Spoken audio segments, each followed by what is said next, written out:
गोविंद गोविंद राधे गोविंद गोविंद हे गोपाल राधे कृष्ण गोविंद गोविंद हे गोपाल राधे कृष्ण जय हो गोविंद हे गोपाल राधे कृष्ण गोविंद गोविंद हे गोपाल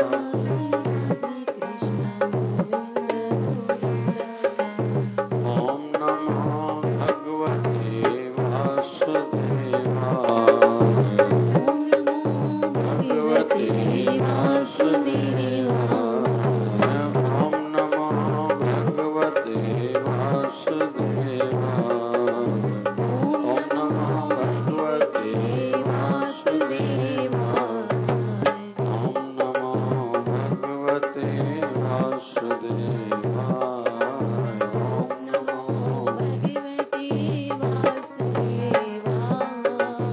नमः शिवाय ओम नमः शिवाय नमः शिवाय ओम नमः शिवाय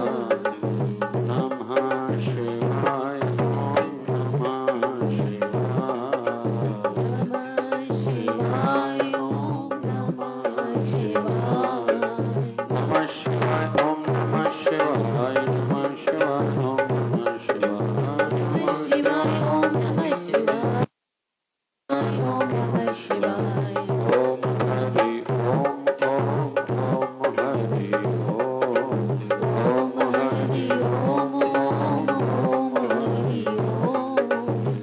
झूले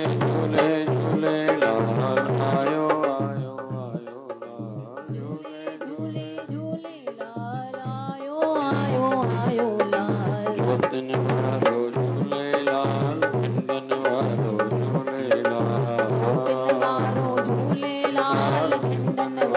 झूले लाल जय शिवधारा बोल प्यारे जय शिवधारा बोल जय शिवधारा बोल प्यारे जय शिवधारा बोल प्रेम की धारा जय शिवधारा प्रेम की धारा जय शिवधारा निर्मल धारा जय शिवधारा ज्ञान की धारा जय शिवधारा निर्मल धारा जय शिवधारा ज्ञान की धारा जय शिवधारा विचार धारा जय शिवधारा ऊंची विचार धारा जय शिवधारा प्यार से प्यारा जय शिवधारा प्यार प्यार से प्यारा जय शिवधारा शिवधन की धारा जय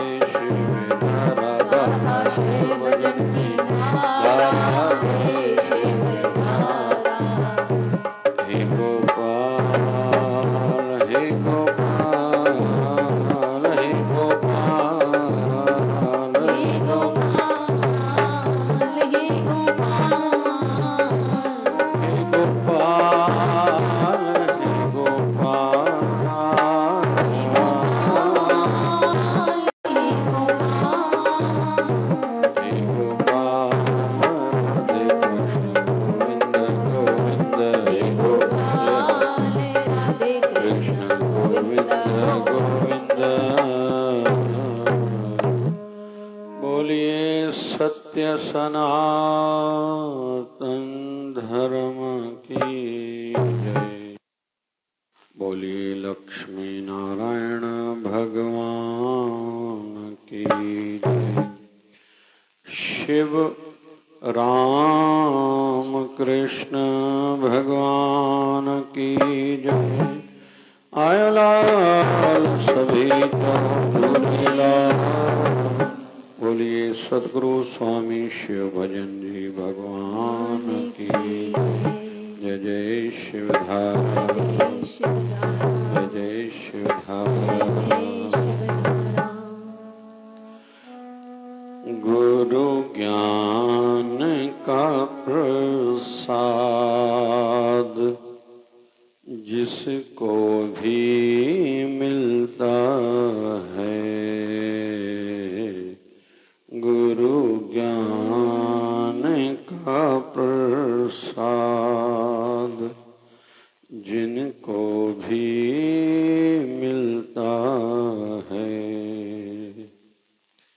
उस मानव का जीवन जल्दी संवरता है। उस मानव का जीवन जल्दी संवरता है। गुरु ज्ञान का प्रसाद जिसको भी मिलता है, गुरु ज्ञान का प्रसाद जिसको भी मिलता है, उस मानव का जीवन जल्दी संवरता है। उस मानव का जीवन जल्दी संवरता है।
ईश्वर में हो जाए।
पावन होता है।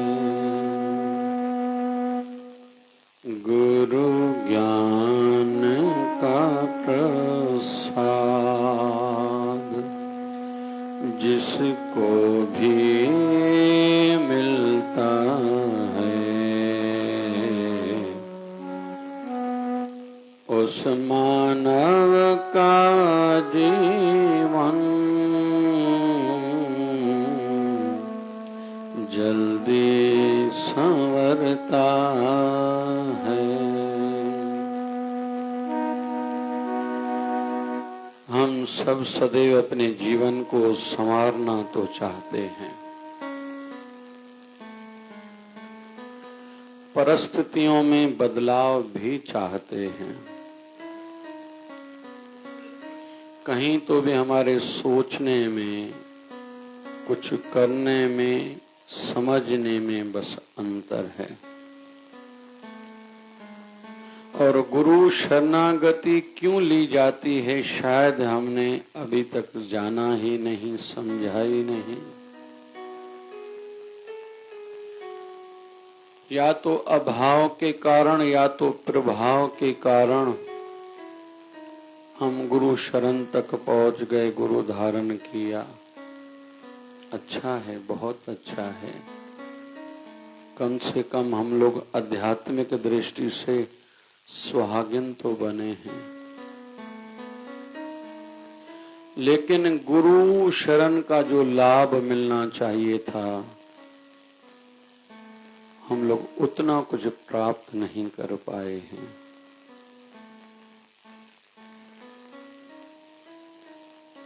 ये जन्म जन्म की एक यात्रा है।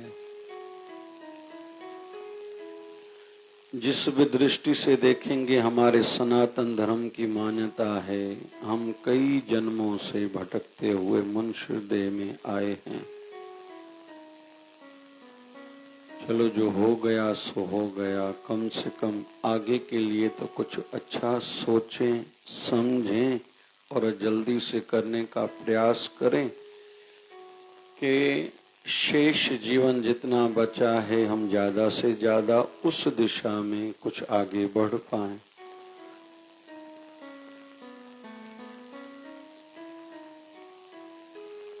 गुरु शरण में जाने के बाद सबसे पहले आवश्यक है गुरु के वचनों का अनुसरण करना, गुरु वचनों अनुसार अपना जीवन बनाना।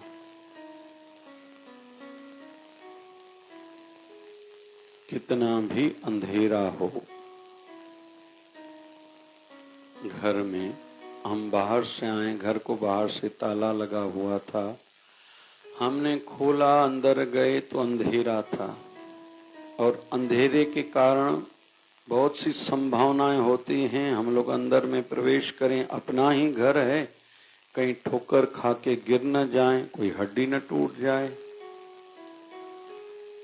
और जिनको भी आंखों में मोतिया रहता है ना, वो मुंह के बल गिरते हैं। और आंखों की इंजरी, चोट लगने की संभावना उनको ज्यादा है जिनको मोतिया बिंदु हो चुका है, क्योंकि उनको रात को विशेष रूप में अंधेरे में दिखाई नहीं देता। फिर हमारे घर में कई सुविधाएं हैं, बैठने की जगह है, कई चीजें खाने की पड़ी हुई है, लेकिन उन सब से हम लोग वंचित हैं। किसी को फ्रेश आदि होना है,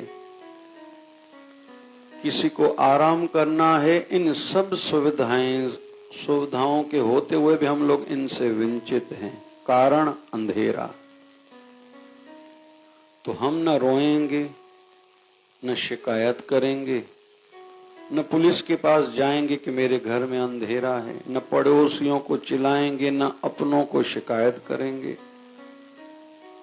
हम में से जो समझदार होगा केवल लाइट को ऑन करेगा, सभी समस्याएं खत्म, सभी झंझट खत्म, तकलीफें खत्म। वैसे ही जब गुरु का ज्ञान जीवन में आता है, हम लोग उस अनुसार जीवन बनाना प्रारंभ करते हैं। सभी झंझट खत्म। मैं गरीब हूँ, मुझे कोई पूछता नहीं है, मेरी शक्ल अच्छी नहीं, मैं कुरूप हूँ, मैं अनपढ़ हूँ, मैं ज्यादा कुछ जानता नहीं हूँ, मेरा बड़े लोगों के साथ संबंध नहीं है, मेरा जीवन साथी अच्छा नहीं है, मेरी संतान अच्छी नहीं निकली, मेरी बहू अच्छी नहीं, मेरी सासू माँ अच्छी नहीं। ये सब झंझट खत्म जब गुरु का ज्ञान जीवन में आ गया। फिर परिस्थितियों से तालमेल बिठाना हम लोग प्रारंभ करते हैं। हम में से हर कोई गुलाब के फूल की भांति खिलना तो चाहता है, महकना तो चाहता है, लेकिन गुलाब का फूल कांटों से तालमेल बिठा के कांटों की सेजा पर ही सदैव वास करता है। गुलाब का फूल किसी को शिकायत नहीं करता कि मेरा आसन कांटे हैं। वैसे ही जीवन में जब तक गुरु ज्ञान नहीं आएगा, हमारे जीवन से अज्ञान नहीं जाएगा। ये पूरे झंझट जितने भी हैं, मुझे इतनी प्रॉपर्टी इकट्ठी करनी है, मुझे ये अभी काम बाकी हैं, अभी मेरी आयु के थोड़े साल रहे तो और ज्यादा कमा लूं, ये करूं, क्योंकि हम खुद को शरीर मानते हैं, खुद को कर्ता भाव में मानते हैं। श्रीमद् भगवत गीता के अनुसार इसको कहा जाता है कर्ता भाव।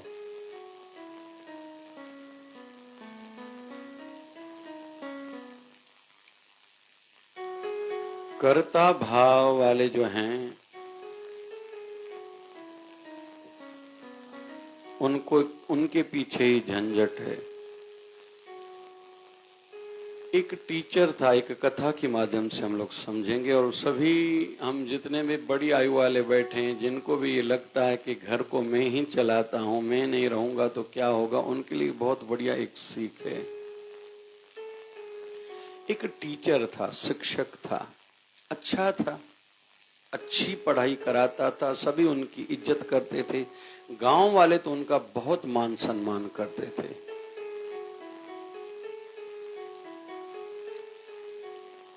पत्नी अच्छी थी, अच्छा स्वभाव था। एक बेटा था, अभी उसने ग्रेजुएशन जैसे करने वाला था, वो भी मर्यादा में अपने माँ बाप की आज्ञा में रहने वाला था। एक बेटी थी, वो भी जवान थी, उसकी भी विवाह की आयु थी। घर में अच्छा वातावरण था, बाहर इज्जत थी, घर में अच्छा वातावरण था।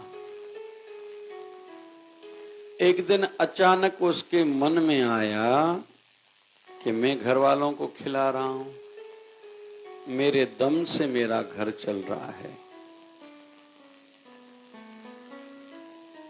शिक्षक था तो कहीं तो भी उनके जीवन में समीक्षा थी, खुद पर नजर का स्वभाव था। अभी खुद के जीवन में झांक के देखा, ये जो मेरे मन में विचार आया है कि मेरे माध्यम से मेरा परिवार चल रहा है, ये ठीक है नहीं। फिर ज्ञान का अज्ञान हो गया, ज्ञान का अहंकार आ गया कि मैं ज्ञानवान हूं।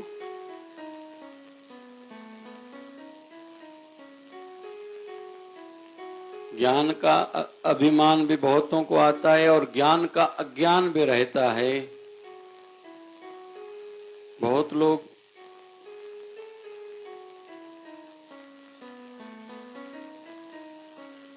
इस बीमारी से ग्रस्त रहते हैं।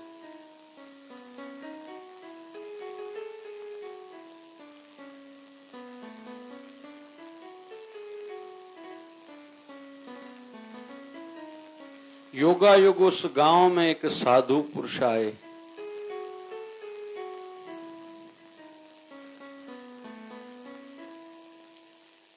उस संत के पास वो टीचर गया,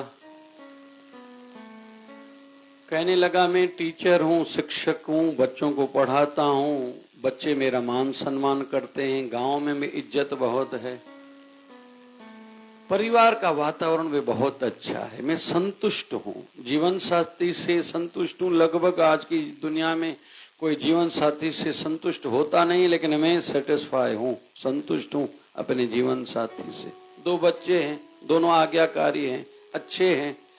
बच्ची ने अच्छी पढ़ाई करी है, विवाह योग्य है। लड़के ने भी अभी ग्रेजुएशन जैसे पूरी करने वाला है, उसकी जॉब लगेगी। हमारा घर का वातावरण बहुत बढ़िया है। लेकिन पता नहीं क्यों इन दिनों में एक नई बीमारी मुझे लग गई है कि मैं ही परिवार को चला रहा हूँ। शिक्षक हूँ, ज्ञानी हूँ, अच्छा खुद को नहीं लग रहा, लेकिन क्या करूं, बीमारी लग गई है।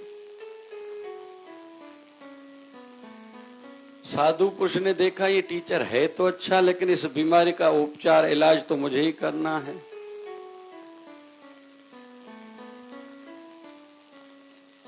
साधु पुरुष ने कहा कि मैं तुम्हारी बीमारी का कुछ भी उपचार बताऊं, करोगे? बोले हाँ पक्का करूंगा। पक्का? बोले पक्का। बोले विश्वास है? बोले हाँ आप पर विश्वास है। वैसे गांव वालों से ज्यादा ज्ञानवान मैं हूं, क्योंकि मैं टीचर हूं। लगभग हर घर का एक बच्चा मुझसे पढ़ा हुआ है। जो आज बड़ी आयु वाले हैं उनमें से भी कई मेरे स्टूडेंट रहे हैं। इसलिए मुझे लगता है मैं इन सबसे ज्ञानी हूं, ज्यादा समझता है। लेकिन ये बीमारी से ग्रस्त हूं, इस बात का भी ज्ञान अभी मुझे हो गया है कि मुझे लगता है मेरा परिवार मेरे माध्यम से चल रहा है। तो उस साधु पुरुष ने कहा आप ऐसा कीजिए,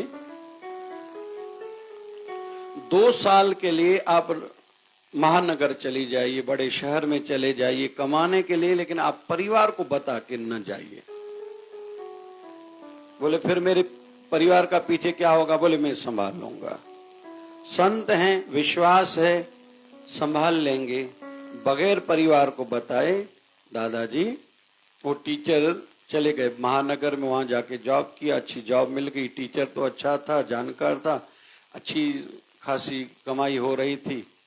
इधर से परिवार वालों ने ढूंढा, हमारे बेटे ने ढूंढा पिताजी कहाँ गए, बेटी ने ढूंढा, पत्नी ने ढूंढा, ढूंढने पर पता नहीं चला। उन साधुओं के माध्यम से संदेशा घर पहुंचा कि आपके पिताजी थोड़ा बाहर गांव से निकल गए थे जंगल में, एक शेर ने उनको मार दिया। परिवार वाले दुखी हो गए, लेकिन समय से हर कोई एडजस्ट करता है, स्वीकारता है। अभी गांव वालों ने देखा कि हमारे शिक्षक अच्छे थे, परिवार अच्छा है, तो उनकी उदर पूर्णा के लिए थोड़ी व्यवस्था पंचायत ने की। बच्ची की मंगनी कराई, विवाह गांव वालों ने करा दिया, और लड़के की भी पढ़ाई पूरी हुई। गांव वालों ने प्रयास किया, उनकी नौकरी लग गई। 2 साल के बाद वो टीचर लौटा घर। इसके मन में ऐसा था कि सभी घर वाले दुखी होंगे, पता नहीं मर न गए हों या रोते होंगे, खाते में होंगे या नहीं, क्योंकि उनको तो मैं कमा के खिलाता था। लेकिन जब वो घर आया, उस टीचर ने देखा क्या कि परिवार तो सुखी है। पता कि मेरी बेटी, बोले उसका विवाह अच्छे घर में हो गया, अच्छा खासा दहेज दिया गया, बहुत से लोग विवाह में थे, बारात में थे, और बहुत बढ़िया मान शान से आपकी बेटी का विवाह हुआ, खुशी हुई। बेटा, बोले वो तो नौकरी से लग गया है और पंचायत ने प्रयास करके उनको अच्छी नौकरी दिलाई है। बोले पत्नी, बोले वो भी खुश है। बोले कैसे? बोले अच्छी इनकम है बेटे की, बेटी अच्छे घर में विवाहित हुई है, कोई चिंता नहीं है। उस समय उसको एहसास हुआ, मुझे ही लग रहा था मैं परिवार को चला रहा था, और मेरे बाद क्या हुआ होगा इनका, मैंने तो अपनी आंखों से देख लिया, ये तो मुझसे भी अच्छा जीवन जी रहे हैं। और ये टॉलस्टॉय ने ये कथा लिखी है, स्टोरी लिखी है तो दंत कथा बनाई हुई एक स्टोरी है। तो उन्होंने कहा कि लिखा है कि ये जो कथा है, इस माध्यम से हम खुद सब अपने मन को समझाएं। हम सबको ऐसे लगता है कि मेरे बगैर परिवार कैसे चलेगा, लेकिन उसका उदाहरण हम ही हैं। हमारे माँ बाप ने इतना पैसा नहीं दिया, हर कोई कहता है मैंने अपने खून पसीने से कमाई है। हम अपने पिताजी से पूछेंगे, वो भी ऐसे कहते हैं मेरे पिताजी ने मुझे इतने पैसे थोड़ी दिए थे जितने मैंने कमाए। ऐसे ही हमारे आने वाले वंशज भी कहेंगे।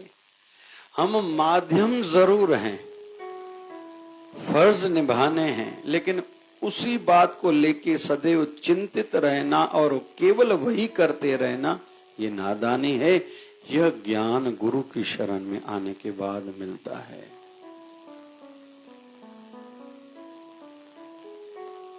अरे भैया, खाते वो भी हैं जिनका कोई नहीं है, और कई वृद्ध आश्रमों में हम लोग चल के देखेंगे ना, वो लोग इतना, अनाथ आश्रमों में चल के देखेंगे इतना अच्छा अच्छा भोजन खाते हैं, बड़े बड़े महल वालों को भी वो भोजन नहीं मिलता।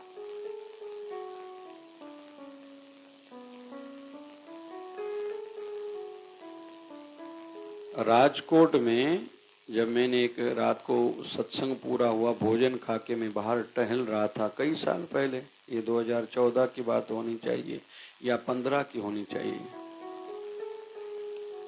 तो मैंने एक गाड़ी देखी, पूछा उनसे ये क्या है, मैंने कहा ये गाड़ी क्यों अलग लग रही है? बोले यहाँ राम रोटी लेके जाती। बोले, मैंने कहा ये राम रोटी क्या होती है? उन्होंने बताया कि जिस भी घर में कोई मांगलिक कार्य है, विवाह है, किसी का बच्चे का जन्म हुआ, मंगनी हुई आदि, वास्तु किसी घर का है, तो वहां नाम लिखा के आते हैं, घर में रोटी तैयार करते हैं, ये गाड़ी लेके जाती है और गरीब एरियाओं में जाके बांटती है, या किसी की पुण्यतिथि रहती है। तो मैं वहां से ही प्रभावित हुआ था। 6 महीने मैंने चिंतन किया, फिर 29 नवंबर 2015 को हमने शिवधारा राम रोटी शुरू की, जो प्रभु दया से एक दिन के खाड़े बगैर ही, एक दिन का भी खाड़ा नहीं हुआ है, निरंतर हमारे शिवधारा राम रोटी की सेवा चल रही है। तो जब मैं उसकी जानकारी ले रहा था, तो उस संस्था के नजदीक में कोई था, उन्होंने बताया कि हमारे यहाँ कुछ ऐसे एरियाज हैं जहाँ बहुत गरीब बेचारे रहते हैं, जिनको खाने को नहीं मिलता। तो देने वाले तो बहुत रहते हैं, लेकिन जिसने भी थोड़ी देने में देरी की, रोटी बनाने में किसी ने देरी की, तो गाड़ी जब जाती है उनकी एरिया में, वो लोग पूछते हैं कौन सा आइटम लाए हो, क्योंकि हमने पहले इतनी रोटी खा ली, बहुत बचा, बहुत बढ़िया आइटम होगा तो हम सोचेंगे कि आपसे भोजन लें क्या, नहीं तो नहीं लेंगे। कुल मिला के इस छोटी सी घटना से, बात से हम लोग ये सीख रहे हैं कि भगवान उनको भी खिलाता है जिनका संसार में कोई नहीं है। तो ये गुरु के ज्ञान से हृदय में ज्ञान बैठता है कि भैया कर्म करो, फर्ज भी निभाओ, लेकिन केवल इसी दिशा में, केवल इसी मोह में, केवल इसी लोभ में, केवल इसी अहंकार में जीवन बर्बाद न करो भैया, क्योंकि एक समय तक ही कोई किसी को खिला सकता है, और ये सब अविद्या है। मैं किसी का खिलाने वाला हूं, माध्यम हूं, ये ठीक है, संसार में चलता है, ये तो हमारी भारतीय सनातनी परंपरा है, बड़ा एक कमाता है, परिवार खाता है। वेस्टर्न में कहाँ है ऐसा? मैच्योर कोई हुआ, पार्टी करते हैं, 18 साल का मेरा बेटा या बेटी हो गई, पार्टी की, समाज को इन्फॉर्म किया गया, समाज को बताया गया, जयराम जी की अभी बच्चा जाने, उसका काम जाने, माँ बाप जाने, उनका काम जाने। तो वो लोग कैसे जी रहे हैं? कई देशों में ऐसी स्थिति है, और ये केवल हमारे इस एशिया के टुकड़े में थोड़ी परंपरा है, परिवारवाद करके रहते हैं। हमारा भारत हो, हमारा पाकिस्तान हो, पड़ोसी देश, थोड़ा बांग्लादेश को देखें हम लोग, थोड़ा श्रीलंका को देखें, थोड़ा नेपाल को देखें, रेस्ट ऑफ यूरोप कंट्रीज ऐसे थोड़े रहते हैं परिवारवाद की तरह, जैसे हम लोग रहते हैं, साथ में रहते हैं, साथ में भोजन खाते हैं, एक दूसरे का दुख बांटते हैं, पूछते हैं आज क्यों उदास उदास लग रहे हो। वहां कोई किसी से बात ही नहीं करता। और थोड़ा झलक देखनी है तो मुंबई में जाके देखें, विशेष तौर पर वीटी स्टेशन पर कितनी भाग दौड़ है, हजारों लाखों लोग आंखों के सामने गुजर जाते हैं, कोई किसी की ओर देखता तक नहीं है। तो ये गुरु के ज्ञान से ही अज्ञान का पर्दा हटता है, और अविद्या भी इसको ही कहते हैं। ये जो कहते हैं ना, सिमरो सिमर सिमर सुख पावो, कल कलेश तन माह मिटाओ। ये कलेश 6 प्रकार के रहते हैं, उसमें पहला कलेश है अविद्या। अविद्या मतलब ना समझी, समझते हुए ना समझी वाला जीवन जीना, इसको कहते हैं अविद्या। गुरु के ज्ञान से ये अविद्या मिटती। अविद्या का एक शब्दावली में अर्थ ये न देखें कि जिन्होंने विद्या प्राप्त नहीं की अनपढ़ है, नहीं। अविद्या का अर्थ है जो समझदार होते हुए बिना समझे के काम करे। आश्चर्य होता है ना, बड़े बड़े डॉक्टर पूरी तंबाकू खाते हैं, शराब पीते हैं, दिन भर में पैसा कमाया, 1 रुपया एक मरीज को छोड़ने के लिए तैयार नहीं है, लेकिन वो पैसा जाके क्लबों में जुआ में हराते हैं। अरे ये कोई बात है कोई भाई? महंगी महंगी शराब पीना, आदि आदि आदि, पता नहीं क्या क्या बातें सुनते हैं। एक दिन में पता नहीं कितना खर्चा खुद पर करते हैं। और पहले के जमाने में और आज में क्या अंतर है? पहले जल्दी तलाक नहीं होती थी, अभी रिश्ते जल्दी नहीं होते, तलाक जल्दी होती है। पहले लोगों को ज्यादा धन होने के बाद गरीबी का दिखावा करते थे, और आजकल पैसा नहीं है फिर भी पैसे का दिखावा बहुत करना है। और उसी के कारण हर कोई चिंतित रहता है, ये पैसे चुकाऊंगा कैसे, कहां से आएगा पैसा। इसी को ही अविद्या कहते हैं, और ये गुरु के ज्ञान से अविद्या मिटेगी।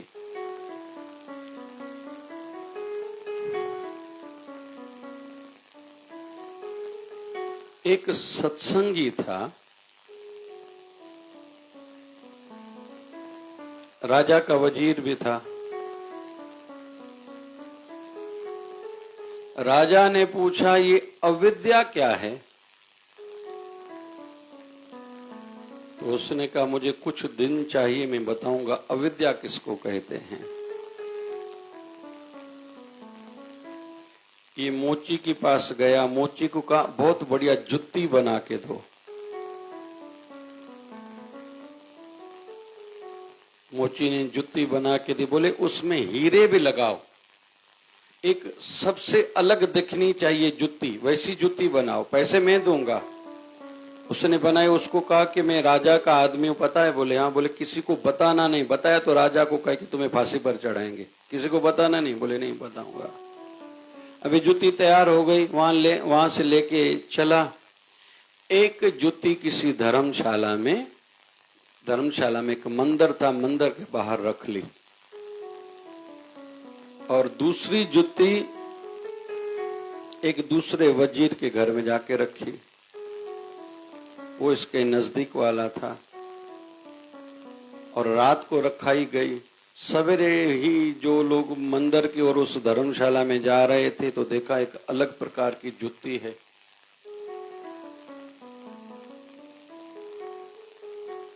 अभी चर्चा चलिए जुत्ती कहां से आई, कहीं मिलती है? बोले नहीं। वो अलौकिक है, कोई विशेष है, खास है।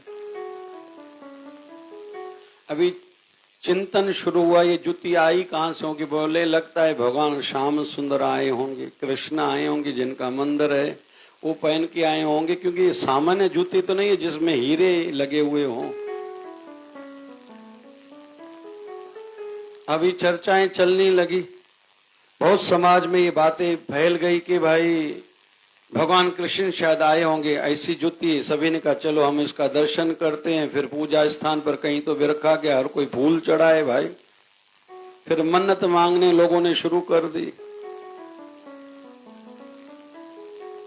अभी ख्याति राजा तक पहुंची, राजा के भी मन में था मेरा भी काम नहीं हो रहा, चलो मैं भी मन्नत करने के लिए चलता हूं। वहां भी बात सभा से अच्छा दर्शन करे, अच्छा उन्हें जुत्ती जो। राजा भी वहां आया और पूजा की सामग्री लाया कि इस जुत्ती की पूजा करनी है, मेरे भी जीवन में जो संकट चल रहे हैं, जो मेरी मनोकामना वो पूर्ण हो जाए, संकट दूर हो जाए, पूजी का इस जुत्ती का पूजन करता हूं। जब राजा ये कर रहा था, क्योंकि समाज में भी हम लोग अक्सर देखते हैं ना, धारणाएं जो एक बार बन गई वो जल्दी टूटती नहीं है, खत्म नहीं होती, बस वो धारणा से ही समाज चलता है। जिसके पास आज के युग में कहते हैं पैसा है वो खानदानी है। पहले के जमाने में खानदानी कोई व्यक्ति है, खानदानी परिवार से कोई बच्ची लड़की है, उसको इस दृष्टि से, इस चश्मे से नहीं देखा जाता था। अभी आजकल जिनके पास पैसा है वो खानदानी है। अरे शिष्टाचार हो, कुछ संस्कार हो, बोले ये पढ़ा लिखा है तो क्या करेंगे बड़े लिखे को भाई। तो समाज में बस धारणा बन गई है। अंग्रेजों ने एक धारणा बनाई थी लगभग 100 साल पहले, और मैकोले से जब इंग्लैंड की संसद में पूछा गया था, जब वो कई सालों तक यहाँ भारत में रहा, भारत का भ्रमण किया, भारत को जांचा, देखा, समझा, जब इंग्लैंड की संसद में मैकोले ने जाके ये बयान दिया था, बोले भारत को आप गुलाम नहीं बना सकते। बोले क्यों? बोले भारत के लोग गुरुकुल से जुड़े हुए हैं, बेसिक संस्कार उनके अच्छे हैं। फिर वहां से ऑर्डर पास हुआ 1935 में कि भाई गुरुकुल पर बैन हो जाए। बोले फिर पढ़ाई का क्या करेंगे? बोले मोंटेसरी स्कूल की स्थापना करो और सर्टिफिकेट बाद लाओ। तो मैकोले से इंग्लैंड में संसद भवन में पूछा गया था कि इसका लाभ कब होगा। लग तो नहीं रहा, ये भारतीय तो गुरुकुलों पर विश्वास करते हैं। बोले नहीं, 100 साल लगेंगे, लगभग 100 साल के बाद ये भारत सच में सदा के लिए हमारा गुलाम हो जाएगा। और वो सच हुआ। अभी दिखाई देता है कि जिसको अंग्रेजी आती है वो समझदार हैं। लेकिन फिर हमारे सामने ही उदाहरण है, पढ़े लिखे बच्चे जितने भी हैं, जो भी बेंगलोर में जॉब कर रहे हैं, भली पति पत्नी इंजीनियरिंग पास है, MBA किया है, CA किया है, जो भी बच्चे रहते हैं, पूना में रह रहे, मुंबई में रह रहे, विदेश में रह रहे, उनकी इच्छा ऐसी है कि हम जो घर लें ना, हमारा जो अनपढ़ पिताजी गांव में रहता है वो पैसा देगा तभी हम ले सकते, नहीं तो नहीं ले पाएंगे। आज के युग में भी हम लोग देख रहे हैं कि अनपढ़ जितना पढ़े लिखों से काम ज्यादा कर रहे हैं, उनको समझ में ही नहीं आ रहा, हालांकि अंदर में उनको समझता है। हम पढ़े लिखे होते हुए भी उतने काम के नहीं है। नाम तो है बड़ी कंपनी में जॉब है, नाम तो है इतने लाखों का पैकेज है, नाम तो है बड़े नगर में रहते हैं, कपड़े बहुत बढ़िया पहनते हैं, लेकिन प्रैक्टिकल करके देखें अपने अनपढ़ पिता से वो पीछे हैं। अनपढ़ उनका अगर भाई है तो उनसे वो पैसे कम बचाते हैं। लेकिन समाज में एक धारणा चली है, अरे भैया हम लोग घर में मांगलिक कार्य होता था तो अपने हाथ से रोटी खिलाते थे जमीन पर बिठा के। मुझे अच्छा लगा, ये अंबानी परिवार के बेटे की जब शादी हुई, उन्होंने एक टाइम का जो भोजन अपने गांव में रखा। जब हम लोग चलते हैं जूनागढ़, फिर जूनागढ़ से हम लोग निकलते हैं सोमनाथ के लिए, तो वहाँ रास्ते में उनका गांव पड़ता है। वैसे अंदर है, थोड़ा रोड से, मेन रोड से थोड़ा अंदर है। गांव में जब गांव वालों के लिए उन्होंने भोजन किया तो अंबानी परिवार के मुखिया लोगों ने खुद अपने हाथों से रोटी बांटी थी। बाकी भले बिल गेट आया, ये आया, वो आया, बड़ी बड़ी दुनिया की हस्ती आई, उनको थोड़ी अपने हाथों से खिलाया। ये अच्छा लगा, ये जो उनका बेसिक संस्कार था, मूल पारिवारिक संस्कार थे, ये मुझे बहुत अच्छा लगा था। और ये वीडियो भी वायरल हुआ था और इलेक्ट्रॉनिक्स मीडिया में भी बताया गया था। तो समाज में धारणा से लोग जीते हैं, विवेक से नहीं जीते। गुरु ज्ञान से विवेक जगता है। अरे भैया आंखें खोल के चलो, दूसरे क्या करते इसमें तेरा लेना देना क्या भाई? तुम्हें क्या करना चाहिए मैं बताता हूं तो तुम वैसा करो ना भाई। गुरु कहता है मैं करता हूं, तुम्हें करना पड़ेगा। मैं जो करता हूं तुम वो करो। जब महात्मा गांधी जी से पूछा गया था हम क्या करें, आप कहो, महात्मा गांधी ने कहा नहीं, my life is my message. मैंने जैसा जीवन जिया है तुम लोग वैसा जीवन जियो।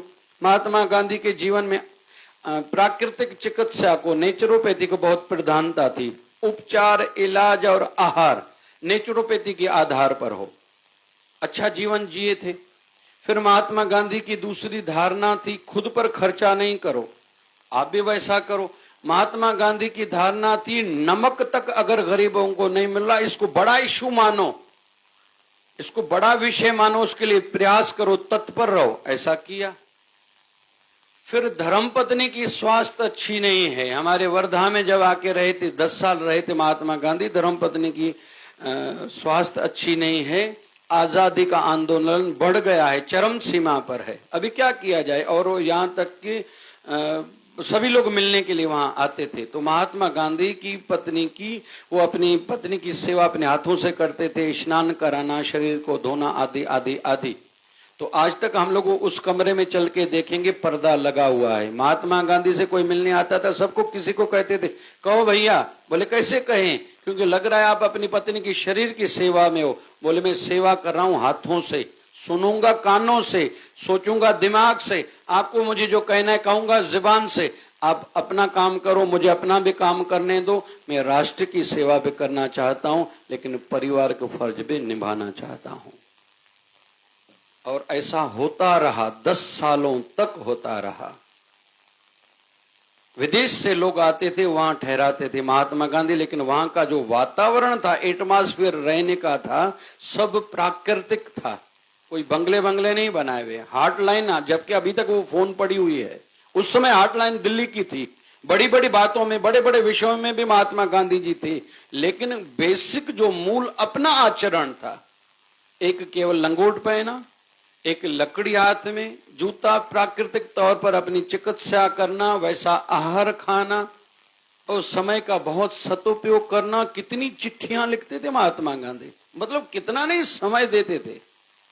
तो कुल मिला के कहने का अर्थ यह है कि विवेक जब जगता है ना, हम लोग अलग दृष्टि से सोचते हैं। और हमारा गुरु महाराज जो जहां भी जुड़ा हुआ है, वो गुरु ही उसका आदर्श होना चाहिए। वो जो कर रहे हैं आप भी करो ना भैया, फिर गुरु धारण नहीं तो क्यों किया। तो जब राजा पूजा कर रहा था, तो वो सत्संगी शिष्य आया, राजा का नजदीकी था। वो दूसरे जो मंत्री के घर दूसरा जूता रखा था, वो लेके आया। बोले आप किसकी पूजा करें? बोले ये लग रहा है भगवान का जूता है। तो उसने ये जूता वो भी सामने रखा। बोला ये तो दोनों तो एक जैसे लग रहे हैं। बोले ये कहाँ से लाए हो? बोले मैं अमुक मंत्री के घर में पड़ा था और मैंने ही रखा था, वहां से लाया हूँ। बोले ये जूता, बोले कह रहे लोग भगवान कृष्ण का है। बोले भावना रखोगे तो भले भगवान कृष्ण का है, लेकिन मैंने ही रखा है। आपने प्रश्न पूछा था अविद्या क्या होती है, अविद्या इसका नाम है। जो दूसरे कर रहे हैं मुझे वही करना है, इसका नाम अविद्या है। सोचना नहीं है, समझना नहीं है, विवेक से काम नहीं लेना, बस इसका नाम ही अविद्या है। तो आज के सत्संग का बिंदु था गुरु ज्ञान का प्रसाद जिसको भी मिलता है, गुरु ज्ञान का प्रसाद जिसको भी मिलता है, उस मानव का जीवन जल्दी संवरता है। गुरु ज्ञान का झरना जहाँ भी बहता है, गुरु ज्ञान का झरना जहाँ भी बहता है, उस निर्मल धारा से मन पावन होता है। गुरु का ज्ञान है एक निर्मल धारा।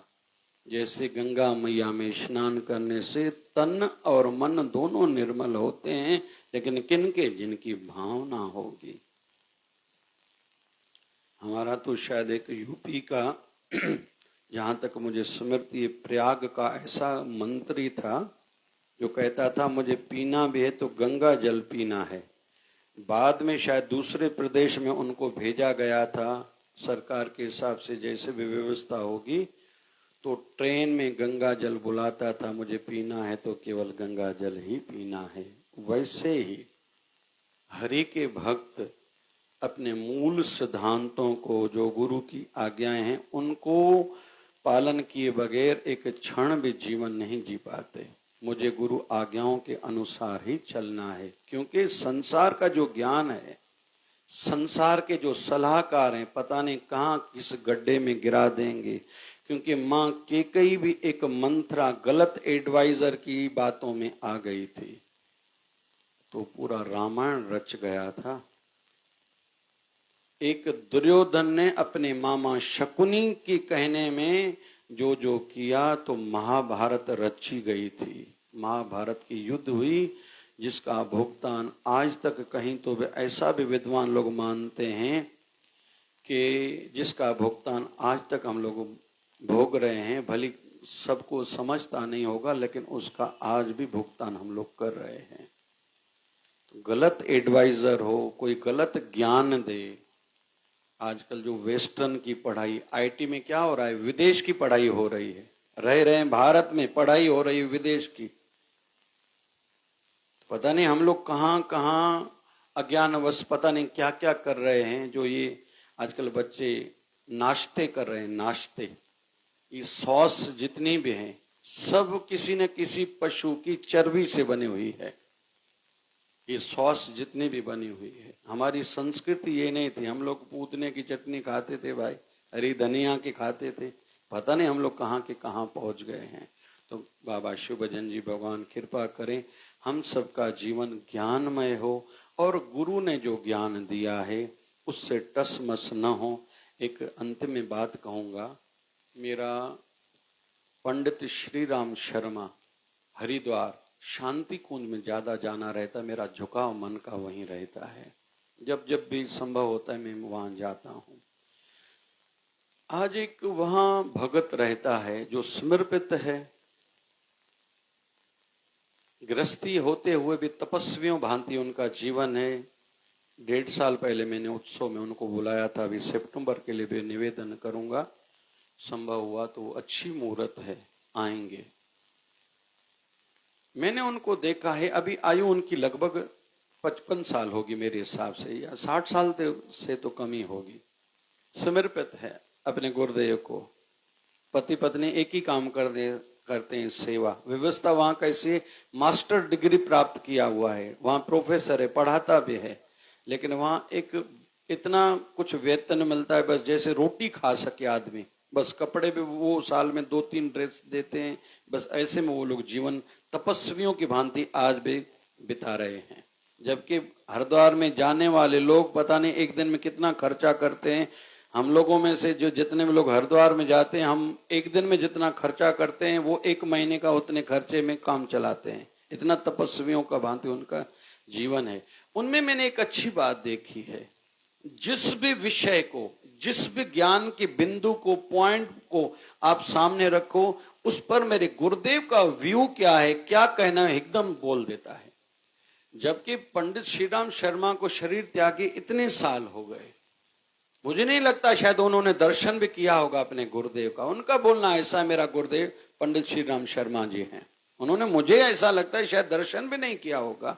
लेकिन मेरे गुरुदेव का जिस भी बिंदु पर, भाई गृहस्थ आश्रम हो, धंधा हो, भाइयों का आपस में प्यार कितना होना चाहिए, भाई बहन का प्यार कैसे होना चाहिए, पार्टनरशिप कैसे होनी चाहिए, राष्ट्रभक्ति कैसी होनी चाहिए, या अपने नगर वासियों के लिए प्यार कैसा होना चाहिए, फिर आध्यात्मिक बिंदु कोई भी, वैराग्य को विषय ले लो, त्याग को विषय ले ले, हम लोग साधना को विषय ले ले, सेवा को विषय ले ले, सत्संग का महत्व क्या है, जिस भी दुनिया के बिंदु पर हम उनसे चर्चा करें ना, उस संदर्भ में उनके गुरु का वचन कौन सा है एकदम बता देते हैं, और वो बात उनके आचरण में झलकती है कि वो अमल में मिलाते हैं, केवल बोलते नहीं है। ये उनकी बात मुझे बहुत अच्छी लगती है।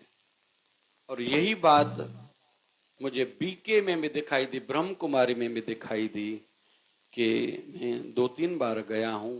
बड़े से बड़ी हस्ती जो उनकी मंच पर बैठती है, छोटे से छोटा व्यक्ति जो दरवाजे पर चौकीदारी की सेवा में है, दोनों का बोलना लगभग मैंने जो देखा है एक जैसा ही है। मतलब वो अपने गुरु के वचनों को पी जाते हैं।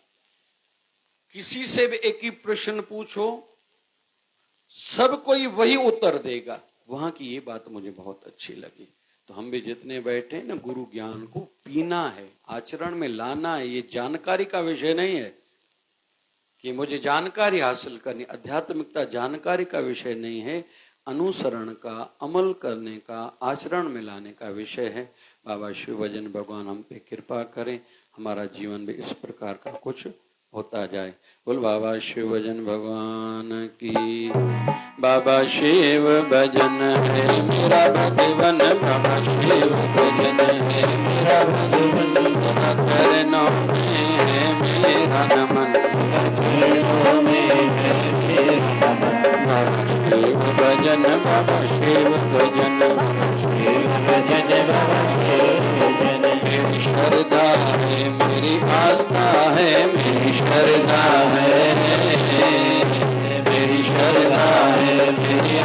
आए मेरे दिल की लगी है उनसे लगन मेरे दिल की लगी है उनसे लगन बाबा शिव भजन बाबा शिव भजन बाबा शिव भजन बाबा शिव भजन समझना दान है तेरा सतदास ना समझना दान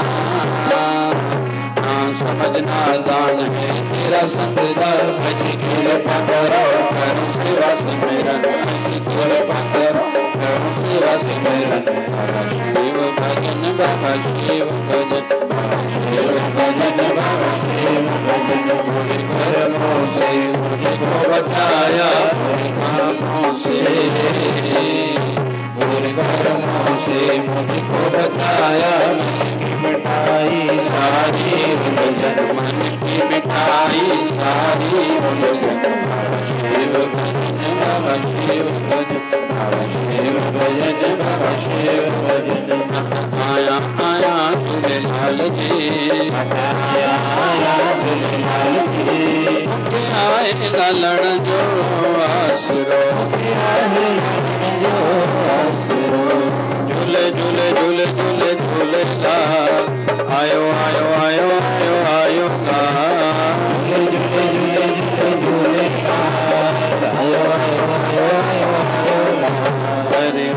हरे राम राम राम हरे हरे हरे राम हरे हरे हरे कृष्णा कृष्णा कृष्णा हरे हरे हरे कृष्णा कृष्णा कृष्णा हरे हरे हे पूर्ण परमात्मा पापों का कर खात्मा हे पूर्ण परमात्मा पापों का कर खात्मा शिव बने धर्मात्मा हम सब तेरी आत्मा हरा प्यारा शिवधारा प्यारा शिवधारा शिव की धारा शिवधारा हरा प्यारा शिवधारा हरा प्यारा शिवधारा हरे सद्गुरु स्वामी शिव भजन जी महाराज की बोलिए शिवधारा वाले साहिब की जय जय शिवधारा।